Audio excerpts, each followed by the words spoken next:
안녕하세요. 김윤겁의 경제부동산입니다. 구독, 좋아요 부탁드립니다. 집값 하락에 대한 우려가 점점 커진 가운데 초대형 사건이 동시다발적으로 터졌습니다. 7월로 접어들면서 상황이 심각해지고 있는데 정부는 가파른 경착륙을 막기 위하여 각종 규제 해제와 부양책 카드를 쓸 수도 있습니다. 집값 급등으로 마음고생이 심한 분들이 많은데 벌써 30% 이상 급락한 곳들이 속출하는 등 이 지경까지 올 줄은 정말 몰랐습니다. 무엇보다도 해외 집값 하락, 위험자산 폭락, 기준금리 인상, 공급 과잉 등이 함께 빚어낸 결과입니다. 매매와 분양, 갈아타기에 대한 유료 상담은 010-3999-8808 전화 주십시오. 오늘 12시 터진 초대형 사건, 정말 매일매일 사건이죠. 지금 집값이 생각보다 아주 가파르게 추락하는 모양새입니다. 자, 계속 추락하고 있죠. 자, 먼저 집값 폭락에 왜 이렇게 심각하냐? 전체적으로 딱 칼로 무자르듯이 할 수는 없지만 대략 이 순서대로 영향력이 있을 겁니다. 이 6가지가 가장 강력한 요소예요. 먼저 1위는 해외 집값이 급락. 이게 가장 중요해요. 우리나라 집값만 따로 움직이지 않는다고 여러 번 얘기했습니다. 특히 미국발 금융위기 이후에 연동하고 있어요. 주식처럼 같이 움직인다 이 말이죠. 한국과 집값이 같이 해외 집값이 연동하고 있는데 이 나라들이 급락하니까 우리나라도 떨어지는 거예요. 이제 마지막 보루가 미국인데 미국은 아직 거래가 안 돼서 그렇지 지금 모든 지표가 아주 급락하면서 거래도 뚝 끊기는 상태거든요. 아마 다음 달, 그 다음 달부터는 막 빠질 것 같아요. 그렇게 되면 이제 탄력을 받을 가능성이 큽니다.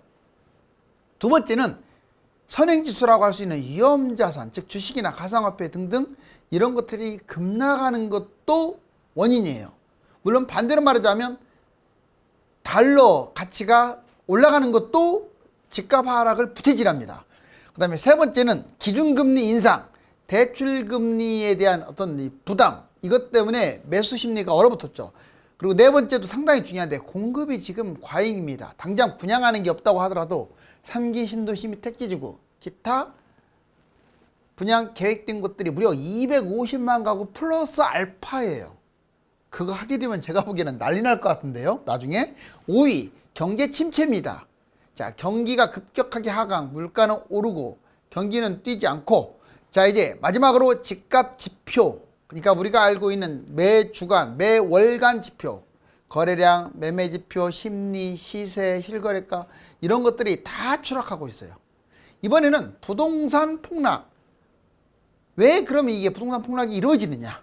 자, 아파트 급락, 미분양 급증, 주요 지표가 추락하기 때문에 결론적으로 이 내적인 요인, 아까 외적인 요인은 6가지 다 해드렸고 내적인 요인으로만 이제 국한시키자면 이 3가지가 가장 커져요. 먼저 부동산 급락. 전국적으로 하락을 한다는데 순서가 이렇게 순서가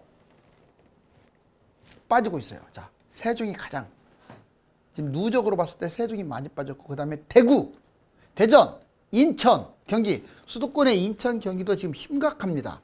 자, 수도권 폭락은 주로 어디가 이루어지느냐? 서울 외곽, 2기 신도시, GTX. 그동안에 많이 뛰었던 곳들 중심으로 많이 추락하고 있어요. 자, 그리고 하락률을 봤더니 전국 최대 지금 마이너스 40% 매물도 나왔고요. 30% 추락한 매물도 있다. 얘도 보여드리겠지만 수도권에 지금 널려 있습니다. 안 팔리니까요. 자, 평균적으로는 대략 15% 떨어졌다고 보시면 돼요. 10억이면 한 8.5억? 이것도 안 팔려요. 5억이면 15%니까 한 4.3, 4억? 이 정도, 3억 정도. 자, 이제 미분양 급증. 미분양이 27,375. 지금 점점점 늘어나고 있어요. 미분양이 계속 줄어들다가 이제 작년 하반기 집값이 떨어짐과 동시에 같이 급증하고 있습니다. 3기 이후에 본격화. 3기 신도시 지금 사전 청약밖에 안 했는데 이게 이제 10년 동안 200만 가구가 막 쏟아질 거 아닙니까? 그러면 이제 난리 나겠죠. 당첨자 미계약 사례가 2배 이상 급증하고 있어요. 이게 경쟁률은 센데 당첨자들이 계약을 안 하는 거예요. 왜? 이제 집값 떨어지고 있고 여기는 미분양 날 거 뻔하다고 생각하니까. 다시 말씀드리지만 분양에서 제일 좋은 곳은 3기 신도시 택지지구입니다. 또 하나는 서울에 분양가가 높지 않은 곳들이에요. 그런데 이런 것들도 별 볼 일 없다고 치는데 그 외의 것들이 오죽하겠어요. 3기 신도시도 미분양이 많이 나올 텐데 나중에. 청약 경쟁률도 저조하고 악성 분양이라고 있어요. 이게 아주 안 좋은 건데 준공, 입주한 다음에 미분양, 그 다음에 할인 분양, 떨이 분양이라고도 하죠. 20, 30% 할인 분양이 지금 나오고 있습니다. 그리고 무이자라든가 이자 후불제, 계약금 10% 이게 지금 나오고 있어요. 뭐 1,000만 원 정액제 이런 거 하지 말라고 했죠 제가. 자, 주요 지표도 급락하고 있어요. 거래가 지금 얼마나 심각하냐면 외환위기 수준입니다. 한마디로 매도자들이 집이 안 팔려 미치겠습니다 이 상황이에요. 실거래가 20% 하락, 서울 매수의 지수도 33.0으로 거의 2013년 최하 시점이고 외환위기 수준이에요 사실. 선도지수, 그동안에 이끌고 왔던 비싼 아파트들이 마침내 추락하기 시작했고 경매 낙찰률은 최저, 전세값도 마침내 하락하고 있습니다. 원래 8월달 되면 급등할 것으로 예상했던 이 전세값이 추락하고 있어요. 집값 하락이 이제 시작입니다. 하락 기간과 하락 시세는 비례를 해요. 꼭 이거 기억하세요. 하락 기간하고 하락 시세는 비례해요. 그런데 5년이 빠지든 뭐 7년이 빠지든 중요한 게 2년 하락이에요. 그 2년 동안 나머지의 거의 7, 80% 이상이 빠져버리는 거예요. 그래서 특히 이제 올해는 시작인 것 같고 내년에는 엄청 빠질 것 같은데요. 만약 내년까지 하락이 이어지면 보실래요? 자, 2021년, 22년, 23년, 24년 이 빨간색은 작년에 꼭지를 찍었고 올해부터 이제 하락이 점점 색깔이 진해지고 있죠. 파란색이. 이거를 5억, 10억, 15억 이렇게 세 개로 한번 나눠봤어요. 작년에 이제 꼭지 찍은 시세 5억은 호가가 6억으로 나왔었죠. 그런데 얘가 22년 현재 4억이 거래됩니다. 이것도 막 거래되는 게 아니에요. 잘 안 팔려요. 물론 호가는 다 5억의 신고가에 있어요. 자, 그 다음에 23년 내년이면 이거 볼 것 없이 3억으로 빠집니다. 2억 빠지는데 얼마 안 걸려요 시간. 그리고 호가는 한 4억에 버티겠죠. 그런 다음에 24년 사실상 3년 차부터는 그렇게 많이 빠지지 않아요. 이제 50%인 2.5억까지 추락한다.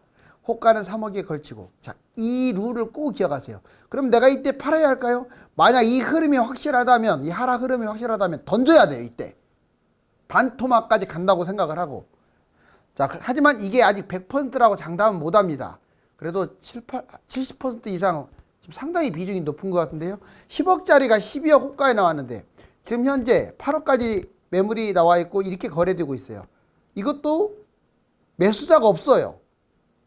20% 빠진 거죠. 호가 9억이 나와 있고. 그 다음에 23년 내년이면 아마 8억이 6억으로 빠질 겁니다. 10억이 6억으로 떨어진다 이거죠. 호가는 7억이 나와 있고 만약 24년까지 떨어지면 반토막입니다. 그리고 15억짜리 아파트 호가가 18억까지 갔던 게 지금 12.5억 정도로 거래된다고 보시면 돼요. 호가 13.5억에 나와 있지만 이런 건 보지도 않습니다. 12.5억도 들락말락한데 자, 이거 1년 정도 빠지면 시세가 한 10억 정도 돼서 대략 한 5억 정도 빠질 거예요. 그리고 24년 정도는 반토막 8.5억. 항상 호가는 실거래보다 약간 높게 있는데 하락장에는 호가보다 훨씬 낮은 가격으로 거래가 된다는 거 잊지 마세요. 12시 터진 초대형 사건들. 자, 이제 집값 폭락 지역들에 대해서 한번 정리를 해볼게요. 그렇다면 도대체 어디가 이렇게 많이 빠지느냐. 심지어 비트코인, 코인판을 방불케 하는 세종집값 1년새 하한가 속출. 이건 세종의 문제가 아닙니다. 세종이 지금 10억 기준으로 7억에도 거래가 안 되고 있는데 이제 이미 7억에도 거래가 안 되는 곳, 뭐 인천 송도라든가 동탄이라든가 특히 외곽 지역들이 있죠. 2기 신도시, 집값이 오버된 거 뭐 시흥시, 안양시 이런 데가 지금 아주 상당히 집값이 크게 추락하고 있어요. 먼저 서울 외곽 지역이 일단은 중심부보다는 하락 속도가 먼저 빠릅니다. 서울 변두리, 노원구, 도봉구, 중랑구, 강북구, 성북구, 은평구 이런 곳들이 2020년 이후에 더 많이 뛰었잖아요. 그래서 지금 막 가파르게 추락 중이고 최근 1, 2년 동안에 급등했던 그런 것들. 그리고 또 하나 이거의 특징은 다주택 매물이 많은 곳이에요. 여기만이 아니라 밑에도 그래요. 자, 이제 수도권은 그런데 어디가 많이 빠지냐. 신기하게 많이 뛴 오버페이스를 한 2기 신도시 택지지구, 즉 새 아파트들이 많이 빠진다는 거예요. 특히 외곽 지역들이 이제 하락이 본격화됩니다. 인천, 동탄, 송도, 미사, 광교, 김포, 안성 할 것 없이 지금 아예 거래도 안 되고 있고 난립니다. 특히 인천 같은 경우는 지금 큰일 났네요. 자, 새 아파트 거품이 급등을 하고 주로 이제 가격이 낮은 것들은 덜 떨어져요. 근데 가격이 비싼 것들이 주로 빠지고 있고 얘들이 3기 신도시보다 가성비가 떨어집니다. 2기 신도시가. 다음 10년 지나면 이제 20년차 아파트가 돼버리기 때문에 헌 아파트가 되는 거잖아요. 그래서 지금 정점을 찍은 것 같아요. 작년에. 수도권에서 또 많이 빠지는 곳이 GTX라든가 또는 전철 이제 막 들어간다. 내년에 개통된다. 이런 것들이 폭락하고 있어요. 왜? 이미 선반영이 반영됐어요. 그런데 이걸 내년 전철 개통되니까 그때까지 기다려야 한다. 이건 정말 단순한 생각이에요. 아니 다른 곳들이 떨어지면 거기보다 입지 비교해서 얘가 떨어지느냐 마느냐 이걸 결정하는 거지 얘가 내년에 뭐 생긴다고 해서 뛰고 그렇지 않아요. 더 떨어져요. 오히려 전철역 개통될 때 항상 집이라는 것은 강남 산봉우리를 기준으로 해서 이게 쭉 입지별 시세가 형성되는 거예요. 그래서 내 지역만 보게 되면 망합니다. 자, GTX 인근의 의왕, 안양, 안산, 삼본, 파주 등 많이 뛰었던 곳들 지금 무너지고 있고요. 집값 상승한 호재로 오히려 거품이 많이 뛰었잖아요. 그래서 단기간 폭등했던 것들이 지금 막 빠지고 있는 거예요. 지방은 어디가 많이 빠지냐? 도시로 말하면 세종대구, 대전. 그런데 지금 부산하고 충청도, 경상도권이 무섭게 지금 추락하고 있어요. 자, 1년 전 3개월 10에서 40% 하락. 즉 지금 많이 빠진 곳은 40%가 나왔고요. 평균도 15% 정도로 하락하고 있죠. 앞으로도 지속적으로 지금 하락 전망입니다. 왜냐하면 호재가 없어요. 지금 집값을 끌어올리려면 이제 정부가 강력하게 부양책을 쓰는 길밖에 없는데 글쎄요. 이제 자 이것 꼭 우리 연세가 드신 분들은 좀 참조하실 필요가 있어요. 또 돈이 적은 분들은 참조하세요. 도대체 수도권은 어디를 잡아야 나중에 좋습니까? 물론 아파트마다 다른데 그걸 다 끄집어낼 수는 없고 자 동으로 특히 그런 이제 주공이라든가 또는 소형 아파트가 밀집된 곳들 이거는 나중에 재건축 기대감도 있고 리모델링 기대감도 있어요. 즉 소형이 많이 몰려 있습니다. 뭐 재건축이든지 재건축 기대주든지 간에. 그리고 두 번째는 소형이 많이 몰려 있고 그 다음에 입지도 괜찮습니다. 자, 일단 서울은 외곽 쪽이 좋은 곳이 많아요. 자, 관악구하고 구로구 쪽이 전반적으로 괜찮습니다. 서울은 또 이제 노원구, 도봉구 쪽 이쪽에 도봉구는 주로 창동이 되겠죠. 노원구는 전체 다예요. 서울, 그 다음에 중랑구, 성북구. 중랑구도 신내동 같은 경우 엄청 밀집됐잖아요. 이 집들이. 성북구도 그렇고 그 다음에 서울의 동대문구, 강서구 바로 이 일대들의 소형들이 많습니다. 얘들이 투자 수익도 좋고 월세 수익도 무난한 쌍끌이를 이룰 수 있다는 거죠. 물론 여기들이 마용성광보다 좋다는 건 아니에요. 그렇지만 적은 돈으로 가성비가 높다. 자, 경기도에서는 입지가 좋은 곳들 중심으로 소형들이 몰려있는 곳. 자, 용인시, 성남시가 해당되고요. 그 다음에 안양시, 수원시에 소형들이 엄청 많죠. 특히 역세권 근처에. 구리시, 남양주시. 그 다음에 광명시, 안산시. 광명도 하안, 철산, 안산도 뭐 고잔동 쪽으로 해서 뭐 주공 시리즈들도 엄청 많아요. 재건축도 많고. 경기도는 부천시, 상동, 중동을 해서 군포, 삼봉까지. 자, 인천, 부평구, 남동구, 서구, 특히 이 구들의 소형들이 많습니다. 물론 기타 구도 몰려있는 것들은 있죠. 자, 지금 말씀드린 것들을 지금 잡으라는 게 아니에요. 관심을 갖다가 좀 더 집값이 내려가면 투자 수익이나 월세 수익, 투자 수익은 투자 수익 겸 주택연금을 드는 거죠. 자, 이번에 폭락장 갭자는 투자 금액의 10배 이상 수익을 낸다. 이거는 워낙 중요하니까 제가 자꾸 끄집어내는 거예요. 같은 5천만 원 갖고도요. 누구는 뭐 이게 투자가 중요한 게 아니에요, 여러분들. 자, 보세요. 세 가지가 맞아야 돼. 1번 하락장. 두 번째. 자, 이제 입지와 상품. 입지와 상품은 어디겠어요? 가급적이면 서울 또는 수도권. 상품은 이제 좀 많이 이렇게 떨어지고 많이 또 올라갈 만한 것들을 잡아야겠죠. 마지막으로 세 번째. 갭 투자가 포인트예요. 실거주 폐지됐기 때문에 갭 투자. 또는 실거주를 하더라도 좀 대출을 좀 많이 끌어내는 게 좋아요. 하락장이니까. 자, 기억하셨죠? 여기 보시면 자, 똑같은 5천만 원으로 투자하는데 누구는 10배 이상의 수익을 얻고 누구는 겨우 뭐 2배도 못 벌어요. 바로 거기서 벌어지는 거예요. 여기 보세요. 자, 2013년 5천만 원 실거주, 소형 구축, 빌라 다세대 이런 걸 잡은 사람들.